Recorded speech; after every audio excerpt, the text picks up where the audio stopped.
있습니다. सभी को जय मसीह की। 2021년 부활절 정말 너무 귀한 날입니다. तो 2021 के ये ईस्टर के सेमिनार की शुरुआत है, बहुत ही बहुमूल्य दिन है। तो अगर यीशु मसीह ना जिया होता तो ज़रूर हम इस बारे में सोच भी नहीं सकते थे, लेकिन यीशु मसीह जी उठा और उसने हमें उद्धार दिया 새로운 상상할 수 없는 귀한 일들을 이렇게 걸어가셨습니다. और उसने हमारे जीवन में इतने अद्भुत काम किए जिनके बारे में हमने कभी सोचा भी नहीं था। 오늘은 저녁에는 요한복음 8장에 있는 말씀입니다. तो आज शाम को हम यूहन्ना 8 से वचन देखेंगे।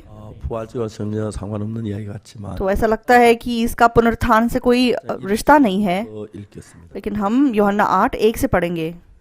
요한복음 8장을 찾으시기 바랍니다. तो यूहन्ना 8:1 से।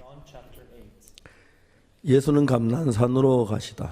परंतु यीशु जैतून के पहाड़ पर गया। 아침에 다시 성전으로 들어오시니 백성이 다 나오는지라 앉아서 저희를 가르치시더니 भोर को वे फिर मंदिर में आया, सब लोग उसके पास आए और ये बैठकर उन्हें उपदेश देने लगा। 사람들과 바리새인들이 간중에 잡힌 여자를 끌고 와서 가운데 세우고 तब शास्त्री और फरीसी एक स्त्री को लाए जो व्यभिचार में पकड़ी गई थी और उसको बीच में खड़ा करके यीशु से कहा, 예수께 말하되 선생이 이 여자 가늠하다가 현장에서 잡혔나이다. हे गुरु, यह स्त्री व्यभिचार करते पकड़ी गई है।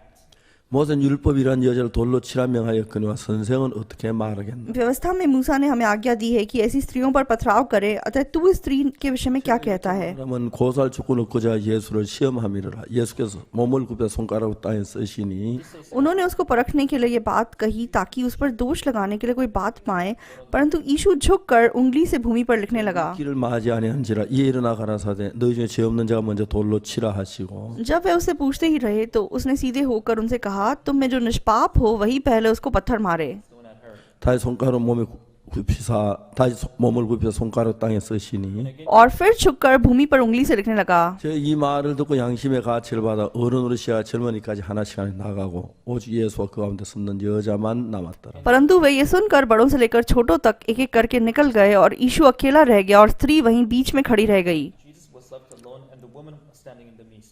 예수께서 일어나서 여자 외에 아무도 없는 것을 보시고 이르시되 여자여 너를 고소하는 그들이 어디 있느냐 너를 정죄한 자가 없느냐. यीशु ने सीधे होकर उसे कहा, हे नारी, वे कहाँ गए? क्या किसी ने तुझ पर दंड की आज्ञा ना दी?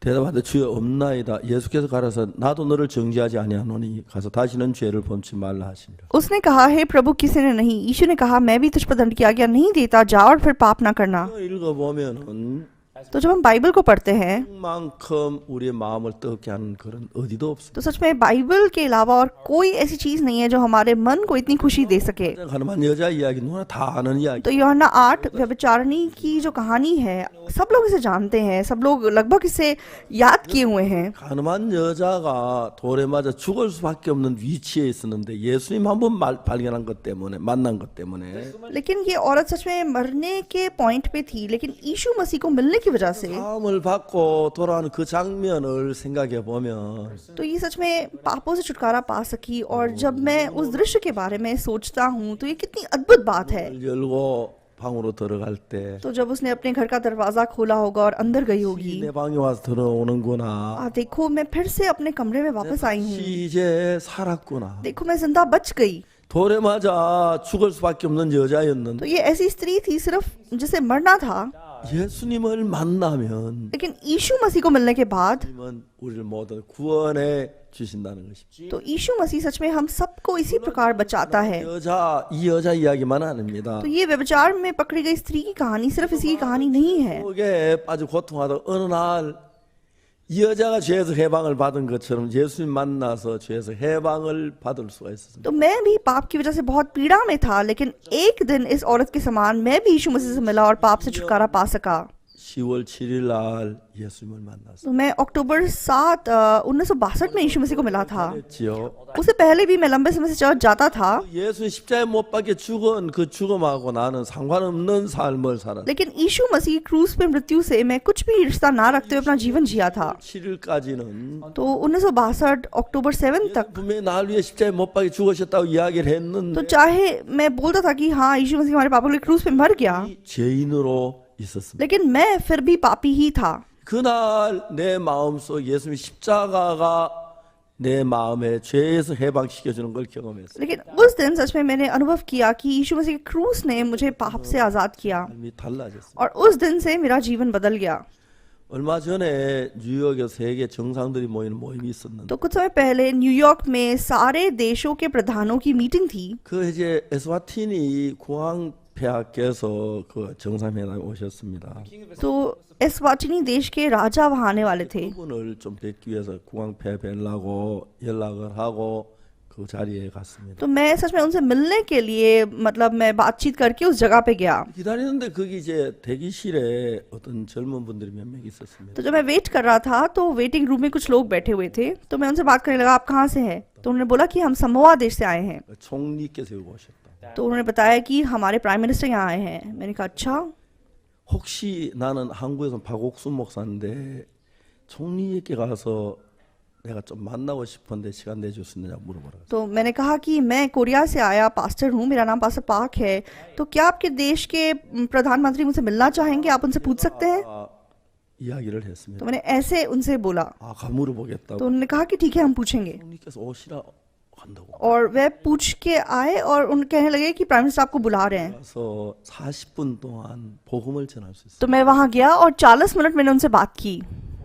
그러고 난 뒤에 정말 제가 감사한 마음으로 तो उन्हें प्रचार करने के बाद सच में बहुत ही धन्यवादी मन से मैं वहाँ से बाहर आया। 김성훈 목사님이 사모아에 갔었는데 और उसके बाद पास्टर किम संगून समोआ गए 만났다고 और वे दोबारा से प्रधानमंत्री को मिले 이야기를 하고 한 번 사모아 오라운다 하셨다고. और उन्होंने कहा कि प्राइम मिनिस्टर आपको याद कर रहे थे और वो चाहते थे कि आप उनके देश आएं। 아마 지어낸 이야기 같지만 तो अगर मैं ऐसी बातें कहूंगा तो लोग सोचेंगे कि मैं मजाक कर रहा हूँ, 저에게 그런 일들을 참 많이 하죠. लेकिन सचमुच में परमेश्वर ने मेरे जीवन में बहुत से ऐसे काम किए हैं। 대통령이나 왕이나 이런 분들은 어떤 분일까요? तो जो देश के प्रधानमंत्री या राजा हैं, ये किस प्रकार के लोग होते हैं? 생각들을 해야 하고 तो इनको बहुत सोचने की जरूरत है 국가를 생각해야 और इनको अपने देश के बारे में बहुत चिंता होती है। 내 사함을 받았으면 얼마나 좋을까요? तो ऐसे लोग अगर पापों की क्षमा प्राप्त करेंगे तो कितना अच्छा होगा। 이게 저에게 그냥 정말 생각지 않게 제 사함을 받을 수 있도록 그 국왕이나 대통령 만나는 길을 너무너무 신기했어요. तो मैं खुद बहुत हैरान हूँ कि परमेश्वर ने सच में ऐसे रास्ते खोले कि मैं मतलब प्रधानमंत्रियों को, राष्ट्रपतियों को इस प्रकार सुसमाचार प्रचार कर सका। 알아요? तो लोग सोचते हैं कि ये बातें झूठ हैं, 지지 않는다. तो वो विश्वास नहीं कर पाते, 사실이거든. लेकिन ये सब सच है। 제가 에스와티니라는 나라를 갔었는데 तो जब मैं एस्वाटिनी नाम के देश में गया था 우리 음악학교 학생들이 봉사하러 그 나라에 갔어요. तो असलियत में हमारे म्यूजिक स्कूल के बच्चे वहाँ वॉलंटियर काम के लिए गए थे। 졸업식이 있었는데 이 학생들이 생각을 했어요. तो एक दिन वहाँ पे एक नेशनल यूनिवर्सिटी की ग्रेजुएशन थी, तो इन बच्चों ने सोच के देखा कि हम वो ग्रेजुएशन सेरेमनी में जाएंगे और वहाँ गीत गाएंगे। 너무 잘하거든요. तो ये म्यूजिक स्कूल के बच्चे बहुत अच्छा गाते हैं, 졸업식에 갔습니다. तो वे उस ग्रेजुएशन सेरेमनी में गए 우리는 한국에서 온 음악학교 학생들이에요. और वो बोलने लगे कि हम कोरिया से आए हैं, हम स्टूडेंट्स हैं, 시에 축하 노래를 불러드리러 왔어요. तो हम यहाँ पे मतलब आज आपका प्रोग्राम है इसलिए हम कुछ गीत गाना चाहते हैं। 안 된다는 겁니다. तो वहाँ के लोगों ने कहा कि नहीं, आप ऐसा नहीं कर सकते। क्यों? 오늘은 국왕폐하께서 오시기로 했다. क्योंकि आज मतलब यहाँ पे राजा आने वाले हैं। 오시기 때문에 어제 우리 프로그램을 다 드렸기 때문에 तो जब राजा आते हैं तो पहले से सारा प्रोग्राम फिक्स हो जाता है। हम यहाँ का प्रोग्राम कल सब दे चुके हैं, तो इस प्रोग्राम को हम बदल नहीं सकते, तो इसलिए हम आपको मौका नहीं दे सकते। अच्छा ठीक है, कोई बात नहीं, 할게요. तो हम बस इस प्रोग्राम में भाग लेंगे और चले जाएंगे। और उन्होंने कहा ठीक है। 진행자가 왔습니다. लेकिन कुछ समय के बाद वहाँ का ऑर्गेनाइजर आया 국왕폐하는 안 오셨는데 तो बोलने लगा कि अभी तक राजा नहीं पहुंचे हैं, लेकिन बाकी सब मेहमान आ चुके हैं, 부를 수 있다고 तो आप कुछ समय के लिए गा सकते हैं। 원하느냐고. तो आप गाना चाहेंगे? हाँ हाँ जरूर। 몇 곡 할까요? कितने गाने गाएं? 3곡 하겠다. आप 3 गाने गाइए।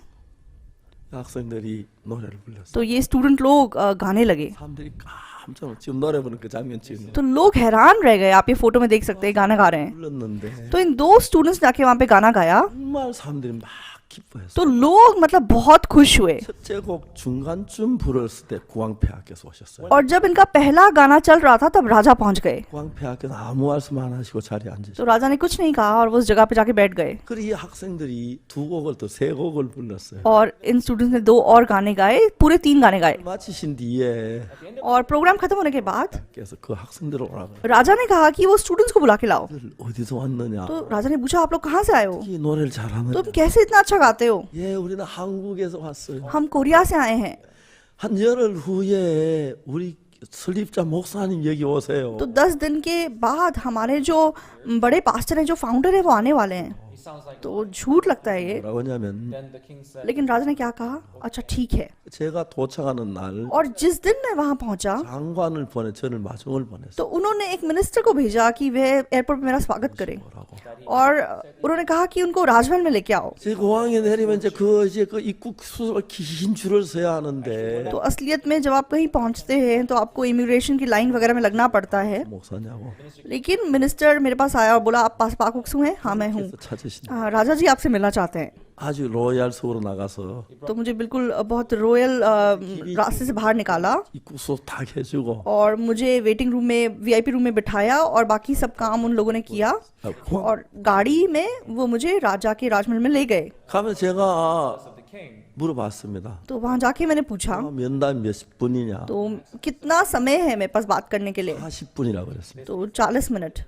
알았다고. तो मैंने कहा ठीक है। 그래서 제가 이제 가서 국왕을 뵀습니다. तो मैं राजा जी से मिला। 저 끝에 문이 열리면 이렇게 국왕 여기 앉아 계시는데 तो जैसे दरवाजा खुलता है तो राजा सामने बैठे होते हैं। 나라는 전통이 모든 사람이 기어서 국왕 앞에까지 왔어요. तो उस देश की प्रथा क्या है कि सब लोग रेंगते हुए राजा के सामने जाते हैं, वो घुटनों के बल चल के जाता है। 그리고 폼을 잡으니까 तो मैं भी घुटनों के बल चलने वाला था, 비서실장이 말하길 외국인은 걸어가야 한다. लेकिन उनके चीफ सेक्रेटरी ने एकदम से बोला कि विदेशी पैदल जा सकते हैं। तो मैं पैदल गया और मैंने उनको नमस्ते कहा 만나는 자리를 만들었어요. और मैं राजा जी से मिला। 제가 무슨 이야기 하겠어요? तो मैं उनसे क्या बात करूंगा, 복음을 그냥 전거했어요. बस मैंने उन्हें सुसमाचार किया। 박모사 통역을 하시고 तो जोसेफ पाक पास्टर थे, उन्होंने अनुवाद किया। 국왕께서 얼마나 뚜어지게 쳐다보는데 얼굴을 못 마주치겠어요. तो राजा जी सच में पूरी आंखें खोल के मुझे देख रहे थे, मैं उनका चेहरा नहीं देख पा रहा था, और मैं उन्हें सुसमाचार करता गया। 전하니까 और आधा घंटा प्रचार करने के बाद, 된 거예요. थोड़ी देर के बाद 40 मिनट हो गए 이야기를 멈췄어요. और मैंने अपनी बात रोक दी। 그래서 तब राजा जी ने क्या बोला, पास्टर जी 좀 더 말씀을 थोड़ा सा और प्रचार कीजिए। 30분 더 말씀. तो फिर मैंने आधा घंटा और प्रचार किया।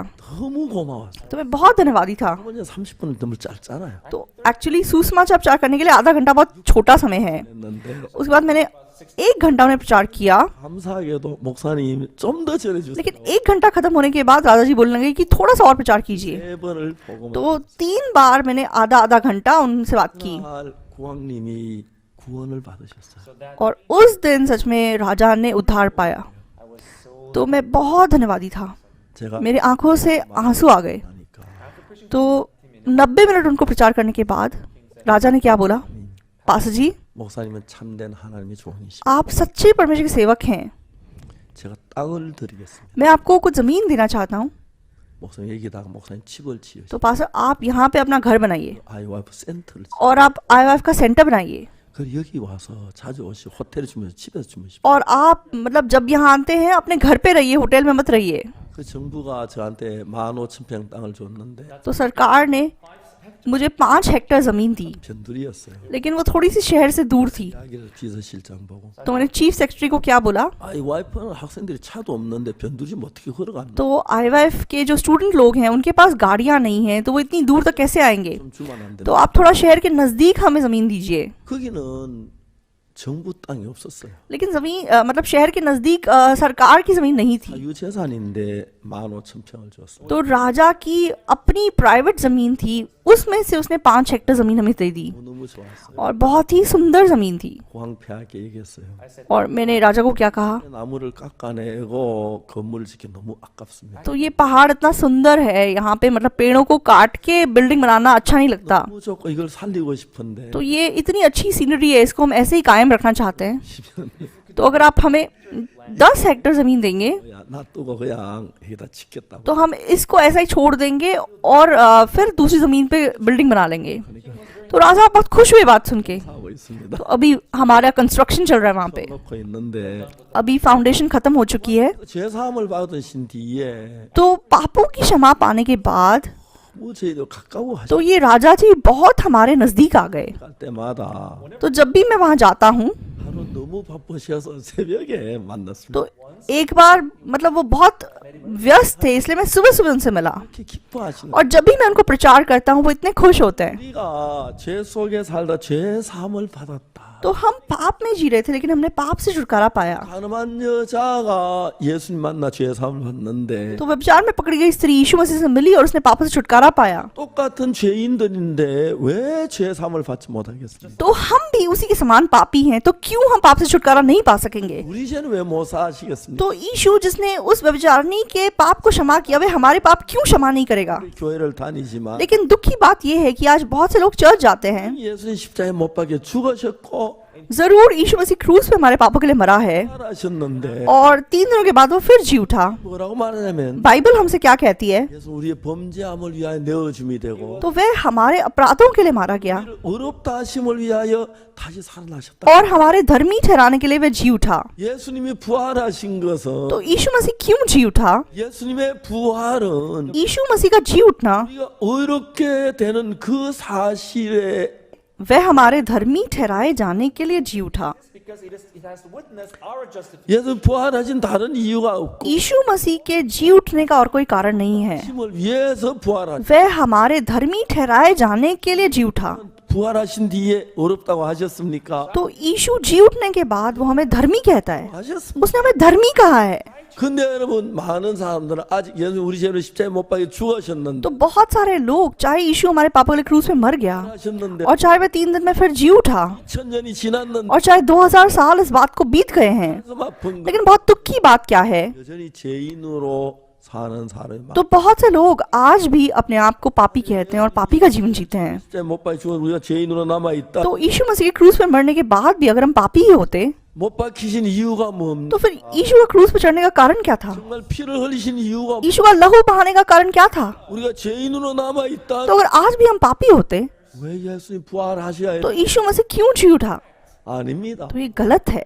참 많은 사람들이 안타깝게 사단에 속아서 दुख की बात है कि आज बहुत सारे लोग शैतान से धोखा खा रहे 우리 हैं। 죄 사해 चाहे यीशु मसीह ने सच में क्रूस पे हमारे पाप धो दिए हैं, 정말 우리를 보고 죄인이라고 생각한 분들이 너무 많아요. लेकिन बहुत सारे लोग आज भी खुद को पापी समझते हैं। 그런 분은 좀 더 자세히 이야기하기 위하여 तो बाइबल इस बात को और गहराई से हमें समझाने के लिए, 이야기를 성경에 기록했어요. तो बाइबल में व्यभिचार में पकड़ी गई स्त्री की कहानी लिखी गई है। 그런 이야기 다 놔두고 तो हम बाकी बातों को छोड़कर, 가늠한 여자가 되어 왔습니다. तो आप एक बार व्यभिचार में पकड़ी गई स्त्री को बन के देखिए। 여자가 돼가 돈에만 죽을 수밖에 없는데 तो सच में उसको सिर्फ पत्थर पड़ने थे, उसको सिर्फ मरना था। 끌고 들어 성전으로 끌고 와. तो शास्त्री और फरीसी उसे खींचकर मंदिर में ले आए। 여자는 왜 끌고 가는지 몰라. तो इसको नहीं पता था क्यों उसे खींच के ले जाया जा रहा है। 예수님이 말씀을 전하고 있었는데 यीशु मसीह वहाँ प्रचार करते थे, 예수님 가운데 세우고 तो यीशु मसीह के सामने लाकर उसे खड़ा कर दिया गया 둘러섰습니다. और उसके आसपास वह खड़े हो गए और उन्हें पत्थर उठाए। 한수용한 바리새인들이 이런 이야기를 했어요. और शास्त्री और फरीसी क्या कहने लगे? 선생님 이 여자 가늠하다 현장에 잡혔습니다. हे गुरु, ये स्त्री व्यभिचार करते पकड़ी गई है। 모세는 율법이라는 이야기 돌로 칠하명하였거니 व्यवस्था में मूसा ने हमें आज्ञा दी है कि ऐसी स्त्रियों पर पथराव करें। 어떻게 말하겠나. अतः तू इस स्त्री के विषय में क्या कहता है? 예수님 아무 말씀나 손가락으로 땅에 글씨를 तो यीशु मसीह ने कुछ नहीं कहा, वह झुककर उंगली से भूमि पर लिखने लगे।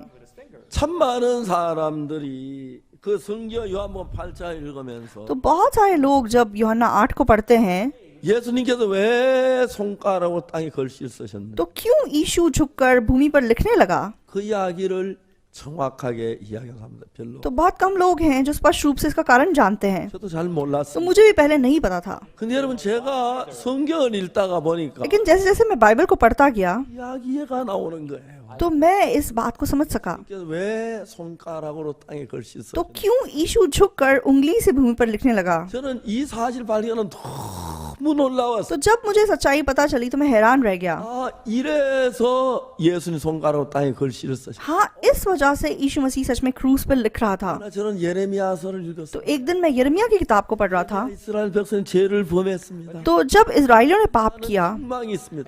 तो परमेश्वर ने उनको सच में ताड़ना दी। 이 쭉 내려가다 31장에 들어가서 लेकिन जब हम यिर्मयाह 31 में पहुंचते हैं 반대로 이스라엘 백성을 위해서 구원의 말씀을 하시고 돌아오는 말씀을 하시고 축복받는 이야기를 하시는 तो परमेश्वर सच में इजराइलियों के छुटकारे के बारे में और कैसे वे उनको आशीष देने वाला है उस बारे में बात करते हैं। 거다. तो यिर्मयाह 31 इतना अद्भुत वचन है। 한 절 읽어 내려가기 시작. तो जैसे मैंने एक एक वचन को यहाँ पढ़ना शुरू किया 놀라운 이야기가 숨어 있어. तो यहाँ बहुत ही अद्भुत सच्चाई छिपी हुई थी। 나는 성경에 왜 이것을 못 봤는지 모르겠죠. तो मुझे नहीं पता कि बाकी लोगों ने बाइबल में इसको देखा या नहीं देखा है, 짱 놀래. लेकिन मैं इस सच्चाई को देखकर हैरान रह गया। 31장 31절에 뭐라고 말? यिर्मयाह 31 के 31 में क्या लिखा है? 나 여호와가 말하노라. फिर यहोवा की यह भी वाणी है, 날이 이르니 내가 이스라엘 집과 유다 집에 새 언약을 세우리. सुन ऐसे दिन आने वाले हैं जब मैं इजराइल और यहूदा के घरानों से नई वाचा बांधूंगा। 새 언약 तो ये नई वाचा, 약속이지. ये एक वादा है। 근데 이 언약을 뭘 가지고 약속이라 하냐면은 십계명 율법을 가지고 언약이라고 했어요. तो पहली वाचा क्या थी? तो जो 10 आज्ञाएं थी वो भी वाचा थी। 그건 율법이 그건 약속이잖아요. तो लोग कहते हैं कि नहीं वो तो आज्ञाएं थी, वो कैसे वादा था। 성경을 모르는 분들은 그렇게. तो जो बाइबल को नहीं जानते वो ऐसा बोल सकते हैं। 근데 왜 이 성경을 가지고 저 율법을 가 십계명을 가지고 약속이라고 말하는? तो क्यों 10 आज्ञाओं को, व्यवस्था को वाचा कहा गया है, वादा कहा गया है? 출애굽기 20장에 나옵니다. तो जो 10 आज्ञाएं हैं वे निर्गमन 20 में आई हैं। 신을 두지 마라. तू मुझे छोड़ दूसरों को ईश्वर करके ना मानना, तू अपने लिए कोई मूर्ति खोद कर ना बनाना, 말라. तू परमेश्वर के नाम को व्यर्थ मत लेना, तू सब्त के दिन को मानना, 공경하라. तो तू अपने माँ बाप का आदर करना, तू खून मत करना, व्यभिचार मत करना, चोरी ना करना, 증거하지 किसी के विरुद्ध झूठी साक्षी ना देना और लालच ना करना। 율법 20 출애굽기 20장에 तो ये व्यवस्था 10 आज्ञाएं निर्गमन 20 में लिखी हुई हैं। 정확하게 성경 연대로 따져보면 तो अगर हम हिसाब लगाते हैं 1491년입니다. तो BC 1491 में दी गई थी। 1500년 전. तो यीशु मसीह के आने से 1500 साल पहले दी गई। 왜냐면 이스라엘 백성들이 애굽에 나왔던 그 역사를 보고 알 수. तो हम कैसे जान सकते हैं? जब हम इजराइल के BC नियमों को पढ़ते हैं तब हम देख सकते हैं। 때 나왔다고 기록. कहते हैं कि इजरायली मिस्र से BC 1491 में वहां से बाहर आए 이제 그 홍해를 건너자마자 바로 시내에서 왔을 때 और जैसे ही वो बाहर आए उन्होंने लाल समुद्र को पार किया और वे शिनै पर्वत पे आए 하나님은 첫 번째 언약. और शिनै पर्वत पे परमेश्वर ने उनको पहली वाचा दी। 그 율법 십계명이 왜 언약이? तो इन 10 आज्ञाओं को, व्यवस्था को क्यों वाचा कहा गया है? 십계명을 주시기 전 क्योंकि परमेश्वर ने इनको देने से पहले 백성이 미리 이야기를 했어요. इजराइलियों को पहले से ही बता दिया। 내가 너에게 명한 이 모든 명령을 지켜 행하면 तो इन आज्ञाओं को अगर तुम पालन करोगे 너희도 복을 तो 받. तुम आशीष पाओगे 제사장 나라가 और तुम एक याजकों का राज कहलाओगे 거룩한 백성이 और तुम मेरा पवित्र प्रजा कहलाओगे। 지키지 않. लेकिन अगर तुम इसको नहीं मानोगे 저주를 तो 받. तुम श्रापित होगे। 그야 신명기 28장에 좀 더 자세히. तो वो बात व्यवस्था विवरण 28 में विस्तार से लिखी हुई है। 28장에 보면 व्यवस्था विवरण 28 में जो हम देखते हैं, 하나님 여호와의 말씀을 따라 지키 행하면 यदि तू अपने परमेश्वर यहोवा की सब आज्ञाओं को जो आज मैं तुझे सुनाता हूँ चौकसी से पूरी करने को चित्त लगाकर उसकी सुने 받고 तो तू 손이 복을 받고 नगर में भी धन्य होगा, खेत में भी धन्य होगा, तेरी संतान धन्य होगी, तेरी भूमि की उपज धन्य होगी, तेरी भेड़ बकरियां, तेरे पशुएं सब मतलब आशीष पाएंगे, सब धन्य होंगे। ऐसा परमेश्वर ने वादा किया। 읽어 내려가 보. लेकिन अगर हम थोड़ा सा और पढ़ेंगे, 만에 너희 이 법을 지키지 않. मान लो अगर तुम इसका पालन नहीं करते हो 와도 저주. तो तुम आते हुए भी श्रापित होगे, 저주. जाते हुए भी श्रापित होगे, 저주라고 했어. तो सब कुछ श्रापित होगा। 생각해. तो हम सोच के देखते हैं, 법은 아주 단순. तो ये नियम बहुत ही सरल था। 이걸 지키면 모든 게 축복이야. इसको तुम मानोगे तो तुम आशीष पाओगे, 못 지키면 लेकिन अगर तुम नहीं मानोगे 저주. तो तुम श्राप पाओगे। 그럼 이스라엘 백성이 이 법이 저주의 법이겠어요. 축- तो इजराइलियों के लिए ये व्यवस्था क्या आशीष की व्यवस्था थी या श्राप की व्यवस्था थी? 대답해 보세요. 저주였어요. अब जवाब दीजिए, क्या ये श्राप की व्यवस्था है या आशीष की व्यवस्था है? 저주입니다. तो ये श्राप है। 왜? क्यों? 한 사람 빠지면 다 못 지켰기. क्योंकि एक को छोड़ भी मतलब कोई भी इसको नहीं मान सका। 어릴 때 우리 교회 목사님들이 우리 집에 신방을 오시면 तो जब मैं छोटा था, हमारे पास से लोग जब हमारे घर आया करते थे, 반찬 이 복이 임하게 된다 기를 바란다고 기도 축복해 주었어. तो वे हमारे परिवार के लिए प्रार्थना करते थे कि व्यवस्था 28 का जो सब आशीष है वो आपके परिवार के ऊपर आए। 다 지켰을 때만 옵니다. लेकिन ये आशीष तभी आ सकता है जब हम इस व्यवस्था का पालन करते हैं। 한 명도 지킨 사람은 없어. लेकिन इस दुनिया में एक भी ऐसा व्यक्ति नहीं है जिसने व्यवस्था का पालन किया हो। 법은 저주지 축복이 아니었어. इसीलिए ये व्यवस्था श्राप है, आशीष नहीं है। 십계명 그걸 가지고 So through the तो इन 10 आज्ञाओं के द्वारा, 안에 넣는데 तो इन 10 आज्ञाओं को वाचा के संदूक में रखने के लिए कहा गया। 언약 계란 말은 तो वाचा का संदूक इसका मतलब क्या है? 거기다 넣어두는 개다. तो मतलब वादा रखने वाली जगह जहाँ वादा रखा गया है, ऐसा उसका अर्थ है। तो एक बार मैं फिलाडेल्फिया गया था, 목사님이 저를 방문하러 오셨어요. तो वहाँ एक पास्टर मुझे मिलने आए। 명함을 주시는 보니까 तो उन्होंने अपना कार्ड मुझे दिया। 언약 교회라고 했어요. तो नई वाचा की कलीसिया, ऐसा उनके चर्च का नाम था। मैंने उस पास्टर से पूछा, क्या आप जानते हैं नई वाचा क्या है? 잘 모르신다. तो उन्होंने कहा कि मैं नहीं जानता अच्छे से। 언약에 대한 얘기를 자세히 तो मैंने विस्तार से उन्हें नई वाचा के बारे में समझाया। 굉장히 큰 교회였는데 तो बहुत बड़े चर्च के पास्टर थे, वो बहुत हैरान हो गए। 이 새 언약이야 뭐가냐면은 तो ये नई वाचा क्या है? 십계명 율법 이거는 첫 언약입니다. तो 10 आज्ञाएं, सच में ये पहली वाचा है। 이 언약은 지키면 복을 받고 못 지키면 저주를 받기 때문에 तो अगर आप इसका पालन करोगे तो आप आशीष पाओगे, लेकिन अगर आप इसे तोड़ोगे तो श्राप पाओगे। 법을 지키는 한 명도 없습니다. लेकिन समस्या ये है कि इसका पालन करने वाला एक भी व्यक्ति नहीं था। 1절에는 तो इसलिए रोमियो 8:1 में क्या लिखा है? 그러므로 그리스도 예수 하는 자 결코 정죄함이 없나니 तो अतः जो मसीह यीशु में है उन पर दंड की आज्ञा नहीं। 그리스도 예수 안에 2절에 보면 그리스도 예수 안에 있는 생명의 성령의 법이 죄와 사망의 너를 해방하 있다. और 2 में लिखा है कि जीवन और आत्मा की व्यवस्था ने तुझे पाप और मृत्यु की व्यवस्था से स्वतंत्र किया है। 죄와 사망의 법은 율법을 가르쳐 तो यहाँ पाप और मृत्यु की व्यवस्था मूसा की व्यवस्था है, 10 आज्ञाएं हैं। 말합니다. 이것이 생명의 성령의 법입니다. और जो नई वाचा है वो जीवन और आत्मा की व्यवस्था है। 그 법을 다 지키면 축복이지만 क्योंकि जो पहली वाचा थी, अगर आप उसका पालन करोगे तो आप आशीष पाओगे, 율법입니다. लेकिन अगर आप उसका पालन नहीं करोगे तो आप श्रापित होगे, मरोगे। 지키면 복을 받고 못 지키면 저주 받는다고 했는데 तो उस वाचा में बोला गया था कि तुम इसे मानोगे तुम आशीष पाओगे, नहीं मानोगे तो श्राप पाओगे। 얘기를 했고 लेकिन इजराइल ने कहा कि हम इसका पालन करेंगे। 그 율법 10계명 2개 돌파 하나님의 손가락으로 기록했다고 돼 있어요. तो लिखा है कि परमेश्वर ने अपनी उंगली से उनको पत्थर की पट्टिया पे लिखकर मूसा को दिया। 안에서 받아가지고 내려왔는데 तो मूसा उन पत्थर की पट्टियों को लेकर जब सिनै पर्वत से नीचे आया, 이미 금송아지를 만들어 놓고 제사를 드리고 있었어요. तो पहाड़ के नीचे उन्होंने मतलब एक बछड़ा, सोने का बछड़ा बनाया था और वे इसको बलि चढ़ा रहे थे। तब मूसा ने उन पत्थर की पट्टियों को तोड़ दिया। 살아서 다 죽을 것 같았어요. क्यों? क्योंकि अगर वो कायम रहती तो ये सारे लोग मर जाते। 그리고 그날에 금송아지 성경 3,000명이 죽임을 당했어요. और उस हादसे की वजह से 3,000 लोग मारे गए। क्यों? 법이 와서 क्योंकि नियम आ गया।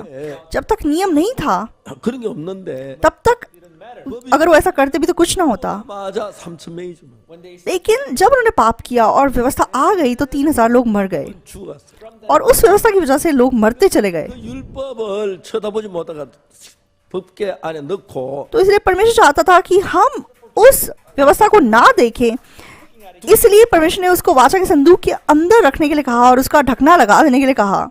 저 뭡니까 시언자 은혜 자리 그렇게 말해요. तो उस ढकने को सच में प्रायश्चित का ढकना और सच में दया की जगह कहा जाता है। 원치 아니하세요. तो परमेश्वर नहीं चाहता था कि हम उसको देखें, 뭘 열지 마라 그랬어. इसलिए परमेश्वर ने कहा कि उस ढकने को मत खोलो, प्रायश्चित के ढकने को मत खोलो। 사람들이 그걸 쳐다보다가 57,000명이 죽어요. लेकिन बेतशेमेश के लोगों ने उसे खोल के देखा और 50,070 लोग मर गए। 법을 우리가 보지 마라.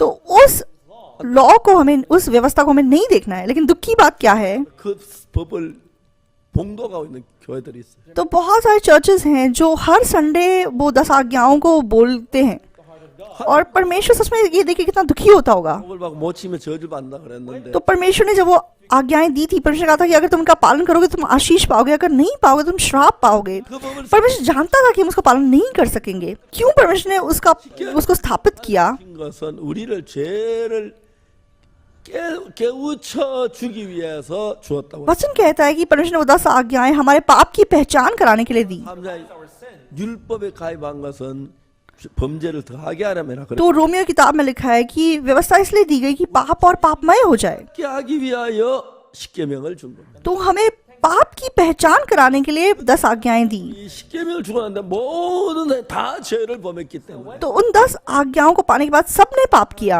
전부 다 멸망을 받아야 돼요. इसलिए सब मनुष्य को सिर्फ नाश ही होना था। 그 말씀 하나님의 영광 이르지 못하는. तो सबने पाप किया और सब उसकी महिमा से रहित हैं। 하나님 우리 인간을 너무너무 사랑하셨고 लेकिन परमेश्वर ने क्योंकि हमसे इतना प्यार किया, 그렇기 때문에 하나님은 그야 인간을 저주를 내리기 쉽지 않아 इसलिए परमेश्वर मनुष्य को शापित नहीं करना चाहता था। 살리기 위하여 इसलिए मनुष्य को जीवन देने के लिए 새 법을 새 언약을 세운다. तो नई व्यवस्था, नई वाचा को उसने दिया। 이야기가 예레미야 31장 31절부터입니다. तो वो बात यिर्मयाह 31 के 31 से लिखी हुई है। 31장에 31절에 뭐라고? तो यिर्मयाह 31 के 31 में क्या लिखा है? 나 여호와가 말하노라. फिर यहोवा की ये भी वाणी है, सुन, 날이 이르리니 내가 이스라엘 집과 유다 집에 새 언약을 세우리. ऐसे दिन आने वाले हैं जब मैं इस्राएल और यहूदा के घरानों से नई वाचा बांधूंगा। 세운 언약은 십계명인데. तो पहली जो वाचा थी वो 10 आज्ञाएं थी। 했습니다.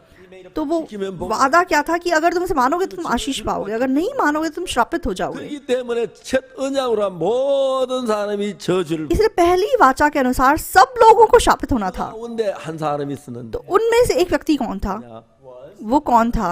व्यभिचार में पकड़ी गई स्त्री थी। 마다 잡혔어. वो व्यभिचार करते हुए पकड़ी गई। 그간들 바리새인들이 여자를 데리고 돌로 치려고 तो शास्त्री और फरीसी से खींच के ले आए कि इस पे पत्थर मारे, उसे मार डाले। 말했으면 선생님 이 여자 가늠하다가 현장에서 잡혔어. तो शास्त्री और फरीसी क्या कहते हैं कि हे गुरु, ये स्त्री व्यभिचार करते हुए पकड़ी गई। 모세는 이러한 여자를 돌로 치라 명하였거니 तो मूसा ने हमें व्यवस्था से कहा है कि ऐसे पे पथराव हो, 선생은 어떻게 말? लेकिन तू इसके विषय में क्या कहता है? 모세는 이러한 여자 돌로 모세 율법이라는 돌로 치라면 선생은 어떻게 말? तो मूसा ने व्यवस्था में कहा है कि ऐसे पे पथराव होना चाहिए, लेकिन तू इसके विषय में क्या कहता है? 말하는 게 중요하지 않고 तो कौन क्या कहता है वो जरूरी बात नहीं है। 어떤 법을 따라서 말하는 게 중요한 것이. तो किस व्यवस्था के हिसाब से बात की जा रही है वो जरूरी है। 그 법이 없는 나라는 तो जिस देश में कोई नियम कानून नहीं होता तो मतलब प्रॉब्लम नहीं होती। 옛날에 우리나라는 통행 금지법이 있었어. तो पुराने जमाने में हमारे देश में कर्फ्यू लगता था। 이제 고무보들 타고 남한 내려와요. तो जो हमारे शत्रु थे वो मतलब बोट में बैठ के साउथ कोरिया में आते थे 이제 들어와서 이제 간첩 행동을 하다. और वो आके जासूसी करते थे। 근데 우리나라에는 전부 다 바다를 끼고 있는데 लेकिन हमारा देश मतलब सब जगह से समुद्र से घेरा गया है। 바다를 끼고 있지 않는 도가 하나 있는데 충청북도는 바다가 없어요. सिर्फ एक राज्य है जहाँ समुद्र नहीं है, वो चुंगचंग उत्तरी हमारा राज्य है। 금지법이 없어요. तो इसलिए सिर्फ उस राज्य में कर्फ्यू नहीं लगता था। 충청남도하고 충청북도 경계선에 있는데 तो चुंगचंग उत्तर और चुंगचंग उत्तर दक्षिण के बीच में एक बॉर्डर होता था। 이렇게 막 놀다가 밤 12시가 넘었습니다. 경찰이 막 잡으러 와요. तो चुंगचंग दक्षिण में अगर आप रात के 12 बजे के बाद इधर घूमेंगे तो पुलिस आके पकड़ लेती थी। 남도에는 그 법이 적용되지만은 तो चाहे दक्षिण में वो रूल था, 금지가 없었어요. लेकिन अगर आप चुंगचंग के उत्तरी दिशा में चले जाएंगे तो वो नियम नहीं था। तो अगर वे चुंगचंग उत्तर में चले जाएंगे तो पुलिस उनको नहीं पकड़ सकती थी, 충청북도에는 충청북도 경찰관이 관할해요. क्योंकि चुंगचंग उत्तर में अलग पुलिस डिपार्टमेंट था। 여기는 요즘은 다 통행금지법이 없지만 तो आजकल ऐसा कर्फ्यू का कोई रूल नहीं होता। 저는 통행금지법 있을 때 산 사람. तो मैं मतलब उस सदी का इंसान हूँ जब ये कर्फ्यू लगा करता था। 밤 12시 넘으면 막 살살 기어다니다가 तो हम लोग जब रात को इधर उधर दोस्तों के साथ घूमते थे और 12 बज जाते थे तो हम चुपके चुपके मतलब जाते थे। तब एक समय ऐसा था। 이 충청남도 가면 통행금지법이 걸리면 죄인이 되는. तो चुंगचंग दक्षिण में अगर आप कर्फ्यू टाइम में घूमते हुए दिखाई देंगे तो आप पापी बन जाएंगे। 그렇기 때문에 죄인이 안 돼. लेकिन चुंगचंग उत्तर में क्योंकि वो कर्फ्यू नहीं लगता था इसलिए वहां पे जब आप घूम रहे हो आप पापी नहीं बनेंगे। 그렇지만 तो ये उत्तर और दक्षिण में इतना डिफरेंस था। 지역의 차이고 तो ये मतलब कौन सी जगह है और कौन सा समय है, लाइक उस वजह से रूल बदल जाता था।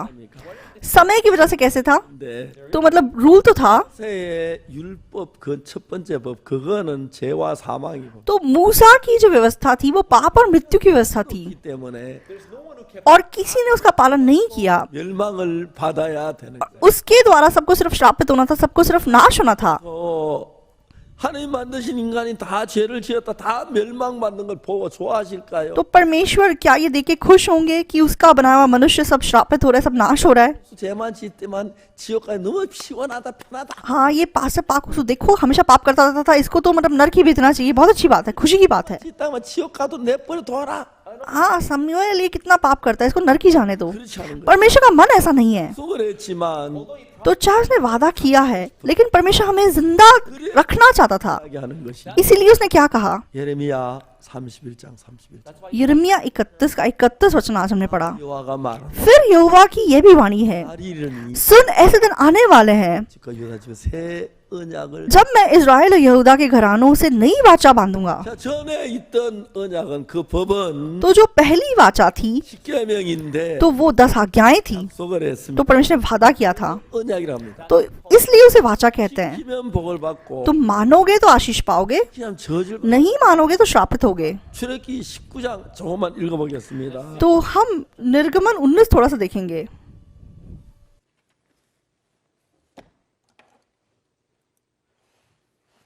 출애굽기 19장 찾으십시오. तो निर्गमन 19 आप बाइबल में खोलिए।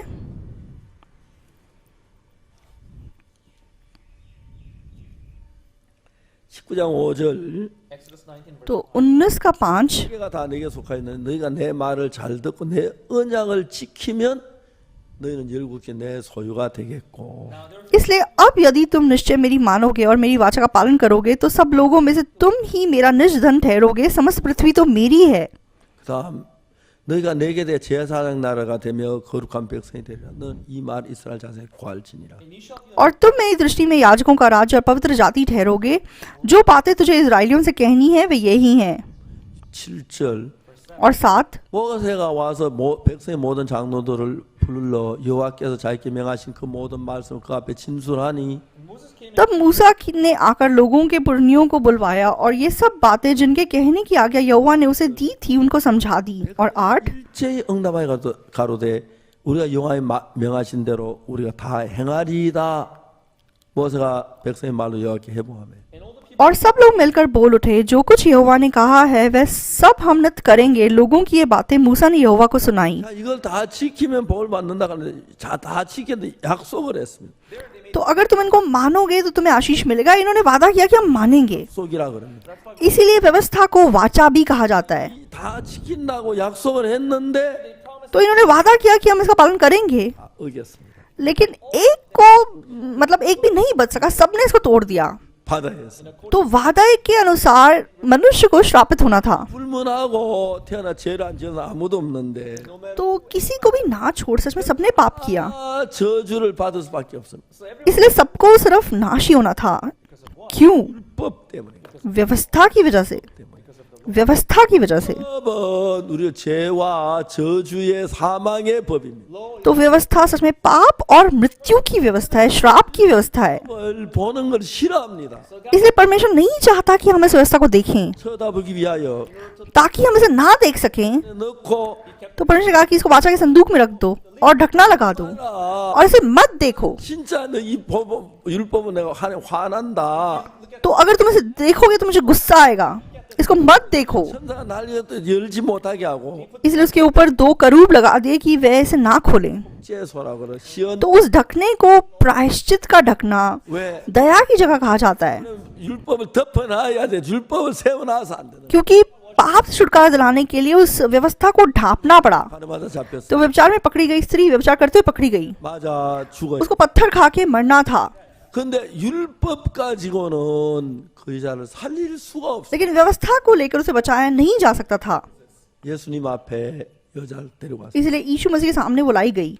그래서 이 여자가 가나마다 현장에 잡혔어. हे गुरु, ये स्त्री व्यभिचार करते हुए पकड़ी गई। 이라냐 돌로 치라며 선생은 어떻게? मूसा ने व्यवस्था में कहा है कि ऐसे में पथराव होना चाहिए, और तू इसके विषय में क्या कहता है? 예수님이 이 여자를 살려야 하는. तो यीशु को इस औरत को बचाना था, 율법을 가지고는 약속이 있기 때문에 살릴 수가 없어요. लेकिन व्यवस्था के साथ वह इसको नहीं बचा सकता। 그때 예수님 무슨 생각이? इसलिए यीशु मसीह ने क्या सोचा?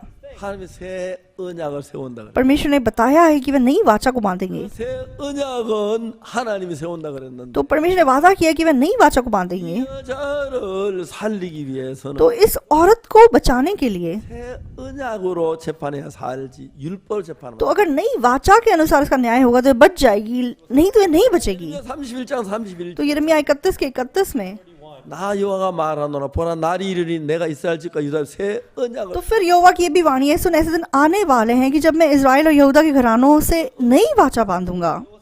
तो उन दिनों में भी एक वाचा थी, 언약이 있는데 왜 तो क्यों 또 새 언약? परमेश्वर कहता है कि वह नई वाचा को बांधेगा? 십계명 이 법을 가지고는 사람을 멸하고 죽이고 저주를 क्यों? क्योंकि व्यवस्था के द्वारा सिर्फ लोग नाश हो सकते थे, मर सकते थे, 구원할 उन्हें उद्धार नहीं दिया जा सकता था।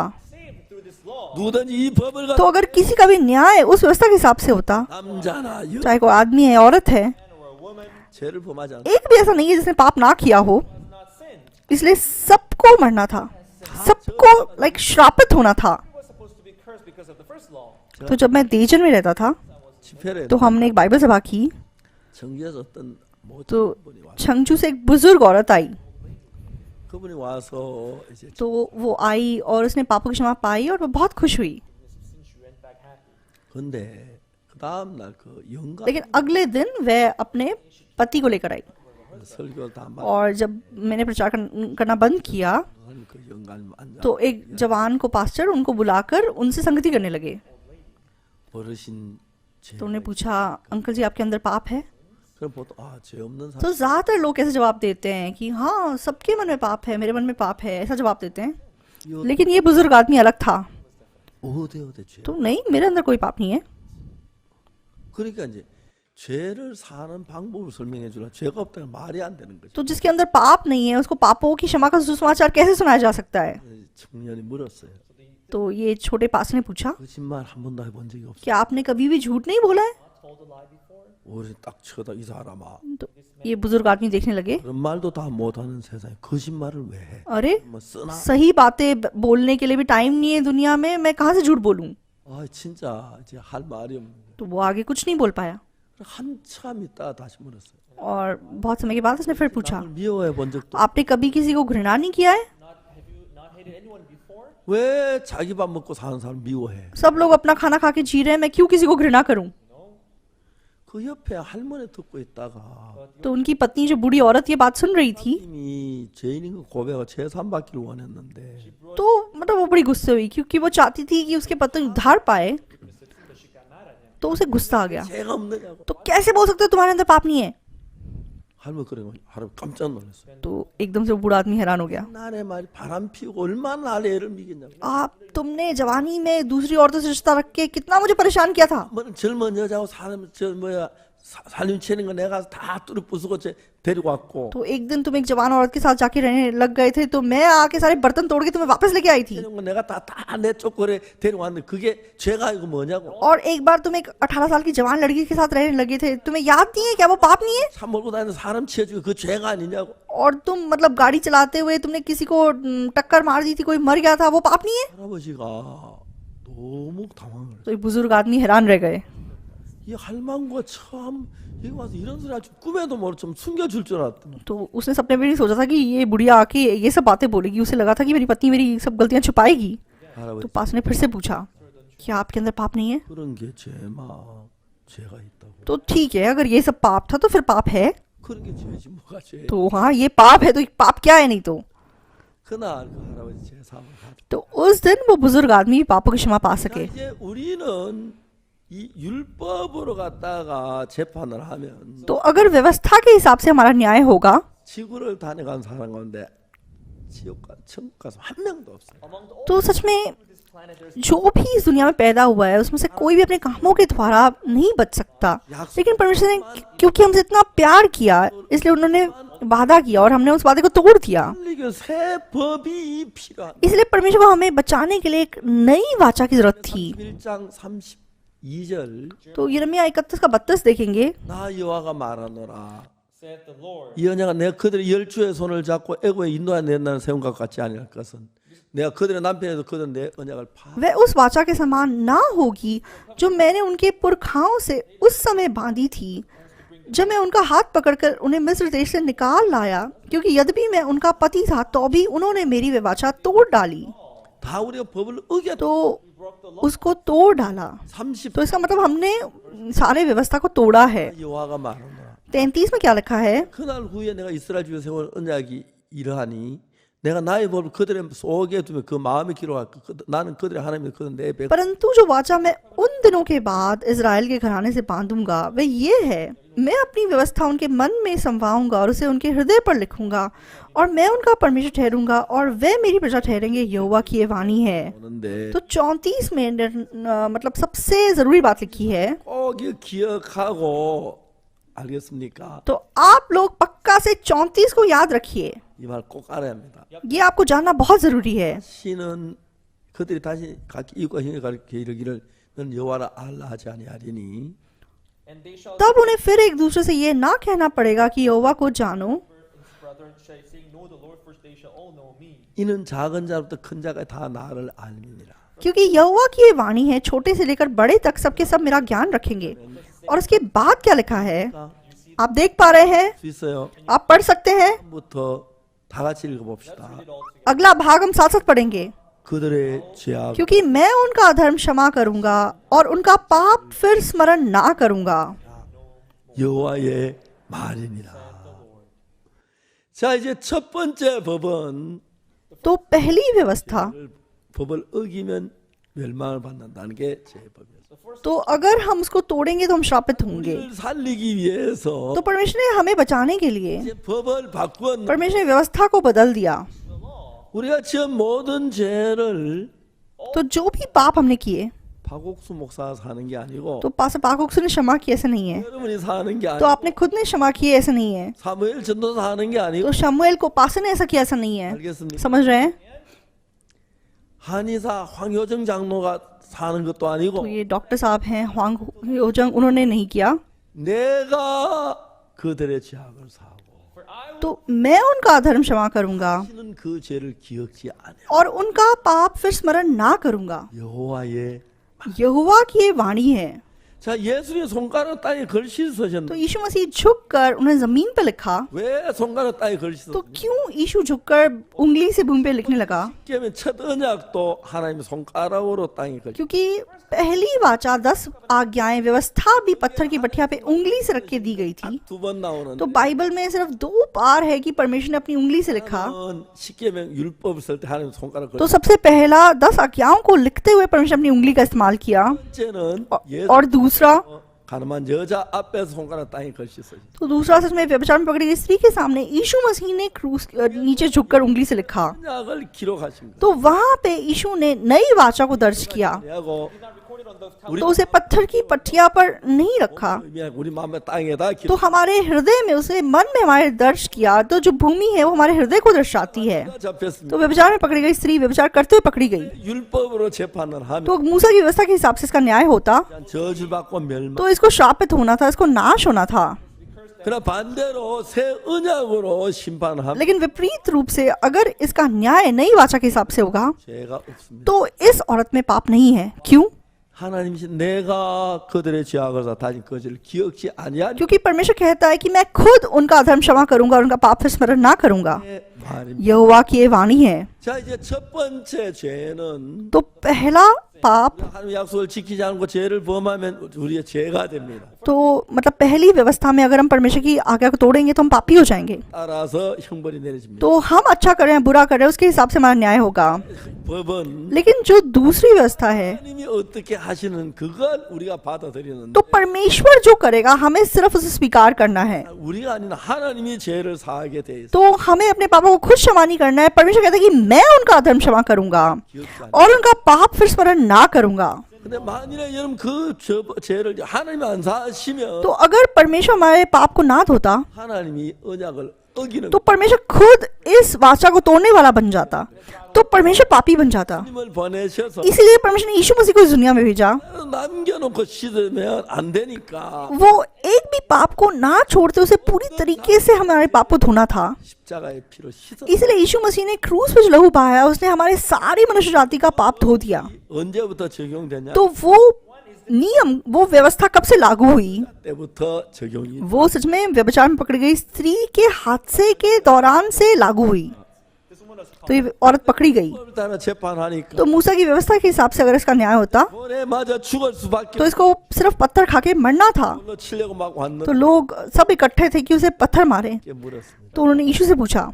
예수님 손가락으로 먼저 법을 तो यीशु ने सबसे पहले भूमि पर झुक कर उंगली से लिखा 말씀하셨어요. और उसके बाद खड़े होकर उन्होंने क्या कहा, 돌로 치라고. तुम में से जो निष्पाप है वो इसके ऊपर पत्थर मारे। 어느 사람 아무도 없어. लेकिन उनमें से कोई भी ऐसा नहीं था जिसके पास पाप ना हो, इसलिए कोई इसको पत्थर नहीं मार सका। 그 다음에 손가락 땅에 걸쳤어요. और उसके बाद यीशु फिर झुका और वे भूमि पे लिखने लगा। 듣고 많은 사람이 부끄러웠습니다. तो बहुत सारे लोग यीशु की बात को सुनकर शर्मिंदा हो गए और वे चले गए क्योंकि उनके अंदर भी पाप था। 죄를 저 뭐야 죄가 있는데 तो चाहे उनके अंदर पाप था 저 뭐야 심판했지. लेकिन वे दूसरे का न्याय कर रहे थे, इसलिए उनको शर्म आई।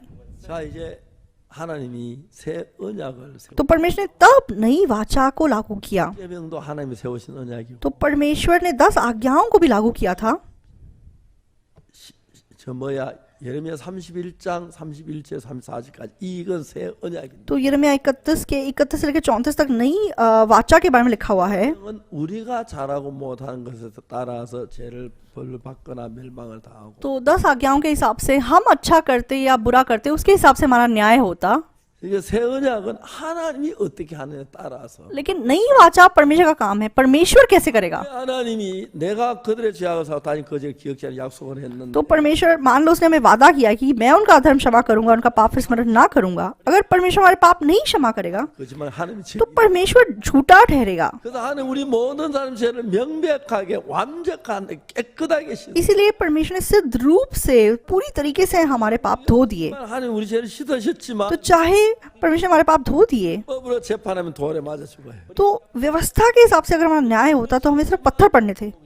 은혜 성령의 법으로 लेकिन चाहे हमने पाप किया, अगर हमारा न्याय जीवन और आत्मा की व्यवस्था के हिसाब से होगा तो परमेश्वर कहता है कि मैं तुम पर दंड की आज्ञा नहीं देता। 를 모르고 तो जब तक हम इस वाचा को, इस व्यवस्था को नहीं जानेंगे, चाहे हमने आज्ञाओं को तोड़ा है, 하면 되는 줄 लोग सोचते हैं कि आगे को अगर मैं आज्ञाओं का पालन करूंगा तो ठीक हो जाएगा, 그 다음에 आमु리 지켜도 안 돼. लेकिन ऐसा नहीं है। एक बार तुमने तोड़ दिया तो बाद में तुम उसका पालन करो भी तो कोई फायदा नहीं है, आपको न्याय मिलना पड़ेगा। 모든 처벌을 예수님 십자가에 대신 받으셨기 때문에 लेकिन हमारी सारी सजा क्योंकि यीशु मसीह ने क्रूस पे खुद के ऊपर ले ली, इसलिए हम सिद्ध हैं। 십자가에 못 박혀 죽으셨어요. तो यीशु मसीह क्रूस पे चढ़ाया गया, वहां पे मर गया। क्यों? 이 법을 이루기 위해서 इस व्यवस्था को पूरा करने के लिए। 그들의 죄악을 사하고 मैं उनका अधर्म क्षमा करूंगा 그 죄를 기억지. और उनका पाप फिर स्मरण ना करूंगा। 자 오늘 저녁 여러분 가운데서 तो आज रात को आप लोगों में से, 많은 분이 여기 계시 죄를 안 지은 사람 아무도 없을 것이다. तो आप में से कोई ऐसा नहीं है जिसने पाप नहीं किया होगा। 여러분이 율법까지 재판 받으면 तो अगर व्यवस्था के हिसाब से आपका न्याय होता No Moses, 돌에 맞아 죽을 수밖에 तो आपको सिर्फ पत्थर खा के मरना था। 없으면 이 하나님의 새 언약, 이 새 언약으로 심판을 받으면 लेकिन अगर आपका न्याय नई वाचा के हिसाब से होगा 여러분 전부 다 무죄입니다. तो आप सब निष्पाप हैं।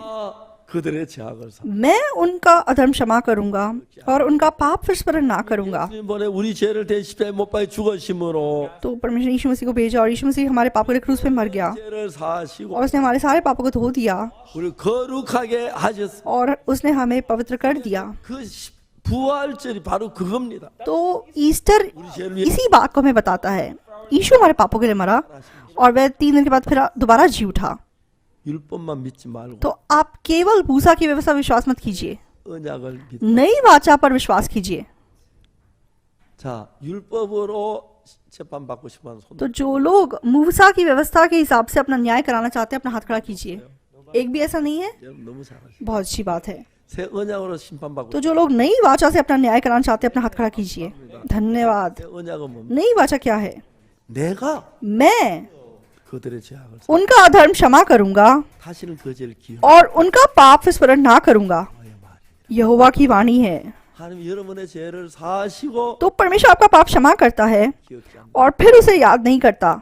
자, 그 법을 만들어 놓고 तो ये वाचा बनाने के बाद 그 재판을 받은 여자가 가늠한 सबसे पहले इसके अनुसार न्याय व्यभिचार में पकड़ी गई स्त्री का हुआ। 여자처럼 많은 죄를 지었습니다. तो हमने भी सच में बहुत से पाप चाहे किए होंगे, 언약으로 재판하면 लेकिन अगर हमारा न्याय नई वाचा के हिसाब से होगा तो हम धर्मी हैं, 무죄입니다. तो हम निष्पाप हैं।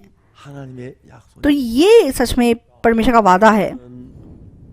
현재까지 많은 사람들 이 복음을 तो मैंने आज तक बहुत लोगों को इस सुसमाचार प्रचार किया है, 안타깝게 오늘 많은 사람들은 लेकिन दुख की बात है कि बहुत सारे लोग 언약만 알지 두 번째 언약을 सिर्फ पहली वाचा को जानते हैं, दूसरी वाचा को नहीं जानते हैं। 그 첫 언약으로 가진 신만 다 죄인이기 때문에 죄인이라고. तो पहली वाचा के हिसाब से वो अपना न्याय करते हैं, इसलिए वे अपने आप को पापी कहते हैं। 새 언약을 세워. लेकिन परमेश्वर ने हमारे साथ नई वाचा बांधी है, 그래서 새 언약, नई वाचा, 새 약속. नया वादा। 첫 번째 언약은 십계명이고 तो पहली वाचा 10 आज्ञाएं थी, 두 번째 언약은 लेकिन दूसरी वाचा 그들의 죄악을 사하고 क्योंकि मैं उनका अधर्म क्षमा करूंगा और उनका पाप फिर स्मरण ना करूंगा, ये नई वाचा है। 가늠한 여자가 व्यभिचार में पकड़ी गई स्त्री सबसे पहले 기록하신 그 법의 재판을 받은 यीशु ने इस दूसरी वाचा को लिखा और इस हिसाब से उसका न्याय हुआ। तो उसने जरूर व्यभिचार किया, 예수님 죄 없다. लेकिन यीशु ने कहा कि तू निष्पाप है, तो इसीलिए वह छोड़ दी गई, उस पर दंड की आज्ञा नहीं हुई। 얼마나 놀랐겠어요. पर प्रभु ने कहा जा और फिर पाप ना करना। कितनी अद्भुत बात है। तो उसे लग रहा था कि वह मर जाएगी, 떨어진 많은 돌을 봅니다. लेकिन वो देखती है कि जमीन पे कितने पत्थर गिरे पड़े हैं। 주먹 같은 돌이 날라 머리 깨지고 तो बड़े बड़े पत्थर जो उसके सर पे पड़ने थे, उसका सर फटना था और मेरी पीठ पे पड़ने थे, मेरी पीठ को टूटना था, 가 깨지고 मेरा नाक टूटना था, 피 흘리고 죽어가는 तो उसमें मुझे खून बहा के पड़ना था। 예수님이 새 언약으로 재판해서 लेकिन यीशु मसीह ने नई वाचा के हिसाब से उसका न्याय किया और वह बच गई। 가늠한 여자만 사랑하는 건 아니고 तो यीशु मसीह ने सिर्फ व्यभिचार में पकड़ी गई स्त्री से प्यार नहीं किया, उसने हमें भी 여러분에게도 उसी प्यार से प्यार किया। इसलिए प्रभु आपको भी यही बात कहता है, 너희의 죄를 사하고 मैं उनका अधर्म क्षमा करूंगा और उनका पाप फिर स्मरण ना करूंगा। 그러기 위해서 예수님 십자가에 못 तो 박히시고 इसी वजह से यीशु मसीह क्रूस पे मरा। 모든 죄의 형벌을 받으시고 उसने हमारे पाप की सारी कीमत को चुका दिया 방시켜 और उसने हमें पाप से आजाद कर दिया। 여러분 감사합니까? तो क्या आप धन्यवादी हैं? 그것을 믿는 것이 예수를 믿는 तो इस सच्चाई पे विश्वास करना यीशु मसीह पे विश्वास करना है। 슬프게도 दुख की बात यह है, 이런 성경을 잘 몰라가지고 तो बहुत लोग इस सच्चाई को नहीं जानते। 한쪽만 तो 알아가지고 बाइबल के एक ही भाग को वो देखते हैं, 율법만 알아 वो सिर्फ मूसा की व्यवस्था को जानते हैं, 언약을 몰라 वो नई वाचा को नहीं जानते। 죄 때문에 고통하는 분들이 तो बहुत सारे लोग इस वजह से, पाप की वजह से इतना पीड़ा उठा रहे हैं। 여기서 벗어납시다. तो आज हम यहाँ से आजाद होते हैं। 가늠한 여자가 재판만 똑같이 우리도 그날 주님 앞에 이렇게 재판받았어. तो जिस प्रकार व्यभिचार में पकड़ी स्त्री का न्याय हुआ, वैसा ही हमारा न्याय होगा। 가늠한 여자와 내가 그들의 죄악을 다진 거지 기억지 아니었다 그랬는데 तो यीशु मसीह ने उस औरत को कहा कि मैं तुम्हारा अधर्म क्षमा करूंगा और तुम्हारे पाप को फिर स्मरण नहीं करूंगा। 예수님은 우리를 보고 의롭다고 하시고 죄를 기억지 않는다 그랬어요. तो हमें भी यीशु कहता है कि हम धर्मी हैं और वह हमारे पाप को स्मरण नहीं करेगा। 로마서 8장에 있는 말씀 조금만 읽어보겠습니다. तो हम रोमियो 8 आखिरी में पढ़ेंगे। 로마서 8장을 찾으시오. आप रोमियो 8 को खोलिए।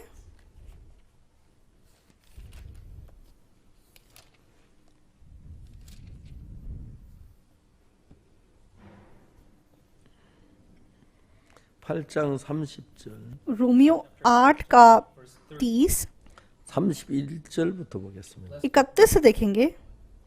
그런 적이 일에 대하여 우리가 무슨 말하리요? 만일 하나님 우리를 위하시면 누가 우리를 대적하리요? अतः हम इन बातों के विषय में क्या कहें? यदि परमेश्वर हमारी ओर है तो हमारा विरोधी कौन हो सकता है? 자기 아들 아끼지 아니하시고 우리 모든 하나님 위하여 내어 주시니까 어찌 그 아들 함께 모든 우리에게 은사를 주지 아니하시고 जिसने अपने निज पुत्र को भी ना रख छोड़ा परंतु उसे हम सब के लिए दे दिया, वह उसके साथ हमें और सब कुछ क्यों न देगा?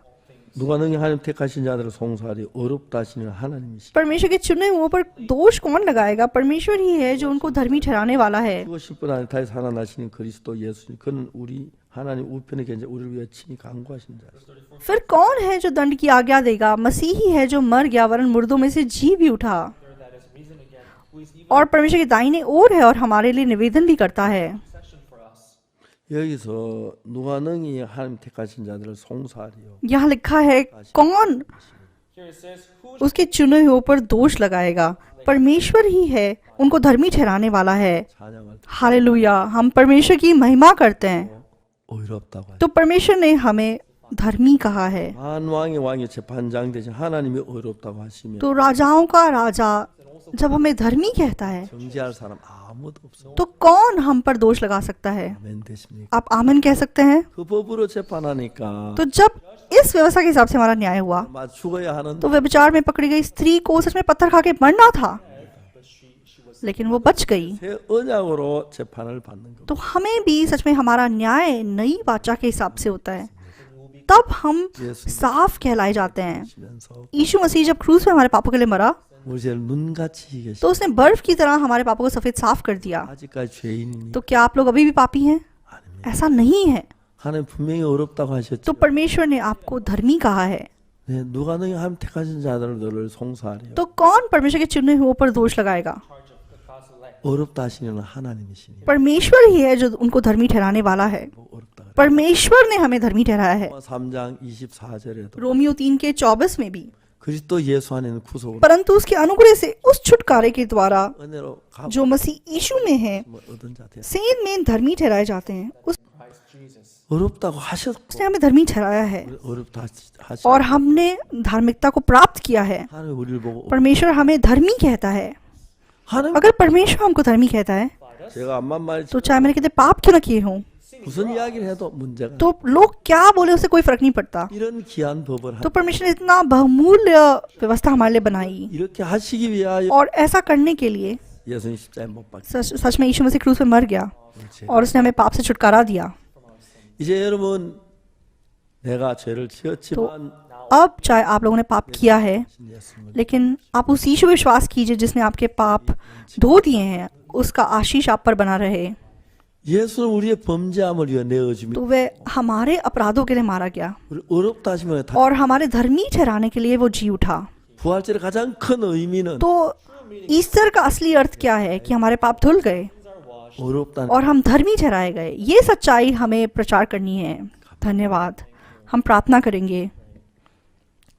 하나님 아버지 우리 너무 큰 죄인이고 पिता परमेश्वर, हम बहुत बड़े पापी थे 저주를 받고 멸 और सच में हमें श्रापित होना था, नाश होना था, 주님 오셔서 십자가에 못 लेकिन प्रभु आप आए और क्रूस पे अपनी जान दी 우리의 모든 난 और आपने हमारे एक भी पाप को नहीं बाकी छोड़ा, आपने सब धो दिए। 그리고 하나님 우리를 보고 और परमेश्वर ने हमें धर्मी कहा। 하나님이 परमेश्वर अगर हमें धर्मी कहता है तो हम धर्मी हैं। 우리 위해 십자가에 지신 예수 प्रभु आपने क्रूस पे हमारा अपना लहू हमारे लिए बहाया, आपको धन्यवाद देते हैं, हम आपकी महिमा करते हैं। 우리를 축복 प्रभु आप हमें आशीष दीजिए। 감사. धन्यवाद। 정말 아직도 죄에 매여서 쏘가 율법 아래 있는 사람 बहुत से लोग आज भी पाप से धोखा खा रहे हैं, व्यवस्था के अधीन रह रहे हैं। 부활절에 그 모든 사람 다 건질 수도 축복해 주. आप उनको आशीष दीजिए कि वे भी सच में बच सकें। 예수님 이름으로 기도드립니다. तो हम धन्यवाद देते हैं, यीशु मसीह के नाम से प्रार्थना करते हैं। आमीन। आप सबको धन्यवाद।